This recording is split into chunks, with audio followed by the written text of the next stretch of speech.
Wednesday, July 20th. The Wise. Yesterday we looked at the importance of character for those waiting for the second coming. Today we will look more specifically at the importance of character for those who are alive at the second coming of Jesus. As we listen to Daniel 12:1-10, answer these questions. What is the context? What time in Earth's history is being referred to? Most important, what can we tell from these verses about the character of God's people during these times? And what characteristics are given them in contrast to the wicked? Daniel 12:1-10 says, "And at that time shall Michael stand up, the great prince, which standeth for the children of thy people. And there shall be a time of trouble, such as never was, since there was a nation, even to that same time. And at that time thy people shall be delivered, every one that shall be found written in the book of life. And many of them that sleep in the dust of the earth shall awake, some to everlasting life, and some to shame and everlasting death. And they that be wise shall shine as the brightness of the firmament, and they that turn many to righteousness as the stars forever and ever. But thou, O Daniel, shut up the words and seal the book, even to the time of the end. For many shall run to and fro, and knowledge shall be increased." Then I, Daniel, looked, and behold, there stood other two, the one on this side of the bank of the river, and the other on that side of the bank of the river. And one said to the man clothed in linen, which was upon the waters of the river, How long shall it be to the end of these wonders? And I heard the man clothed in linen, which was upon the waters of the river, when he held up his right hand and his left hand unto heaven, and sware by him that liveth forever, that it shall be for a time, times, and half, and when he shall have accomplished to scatter the power of the holy people, all these things shall be finished. And I heard, but I understood not. And then said I, O my Lord, what shall be the end of these things? And he said, Go thy way, Daniel, for the words are closed up and sealed till the time of the end. Many shall be purified and made white and tried. But the wicked shall do wickedly, and none of the wicked shall understand, but the wise shall understand."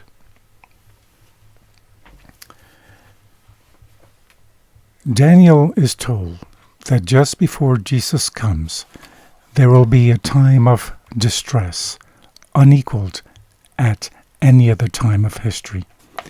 In Daniel 12:3-10, we're given a depiction of the righteous and the wicked during this time. Notice how the wicked shall do wickedly, Daniel 12:10, in contrast to the righteous who in verse 3 shine brightly, perhaps because they have been purified, made spotless, and refined, Daniel 12:10, during this time of trouble, such as never was since there was a nation even to that time. In contrast to, the wicked do not understand, but the righteous are wise and do understand. Understand what? Math, science, higher criticism? Proverbs 1:7 says that the fear of the Lord is the beginning of knowledge. Perhaps in this context, the wise are wise because they have an understanding of these final events, the time of trouble as it unfolds. They are not taken by surprise from the study of the Word. They know it's coming. And most important, they know enough to allow this time of trouble to purify and refine them.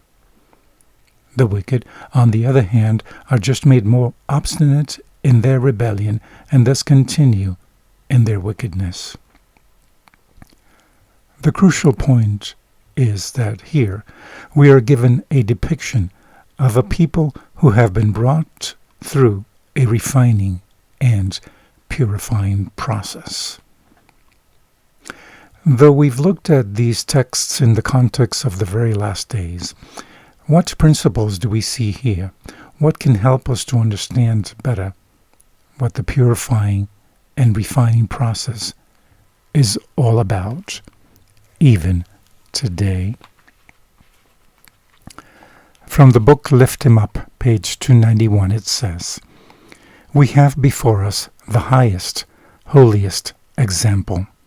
In thought, word, and deed, Jesus was sinless. Perfection marked all that he did. He points us to the path that he trod, saying, 'If any man will come after me, let him deny himself and take up his cross and follow me.'"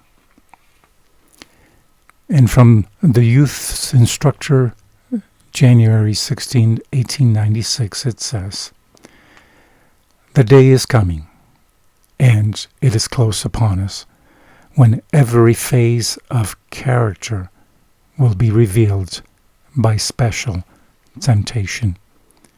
Those who remain true to principle, who exercise faith to the end, will be those who have proved true under test and trial during the previous hours of their probation, and have formed characters after the likeness of Christ.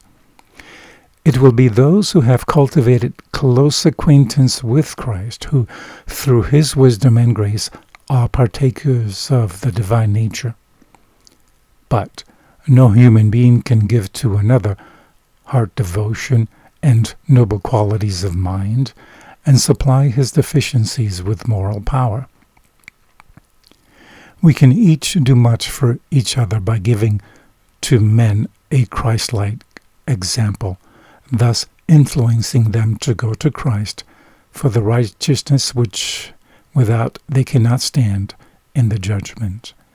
Men should prayerfully consider the important matter of character building and frame their characters after the divine model. God bless.